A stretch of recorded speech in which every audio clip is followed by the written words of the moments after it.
నేను పిక్కలు తీసుకొని ఈ విధంగా కోసుకొని ఒక బౌల్లోని ఈ వాష్ చేసుకున్న మనం ఈ కాకరకాయలను వేసుకోవాలి. వేసుకొని ఇందులోని కావాల్సిన ఇంగ్రీడియంట్స్ అన్నీ వేసుకోవాలి. ఏంటంటే పసుపు, కారం, ఉప్పు, కొంచెం బియ్యం పిండి, ఒక 2 స్పూన్స్ బియ్యం పిండి, 2 స్పూన్స్ శనగపిండి వేసుకొని బాగా కలుపుకోవాలి. ఈ విధంగా బాగా కలుపుకోవాలి. ఇందులో వాటర్ వేయవసరం లేదు. ఈ విధంగా ముక్కలన్నిటికి ఉప్పు పట్టినట్టు బాగా కలుపుకోవాలి ఫ్రెండ్స్. ఈ విధంగా కలుపుకున్న మిశ్రమాన్ని మనం ఇప్పుడు డీప్ ఫ్రై చేసుకుందాం. కళాయిలోని నూనె వేసుకొని చక్కగా మరిగిన తర్వాత ఇవి డీప్ ఫ్రై చేసుకుందాం.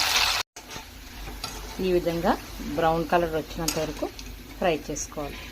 అన్ని కర్రీలన్నీ ఫ్రై చేసుకోవాలి. ఫ్రెండ్స్, మీరు ఎవరు కూడా సబ్స్క్రైబ్ చేయట్లేదు నా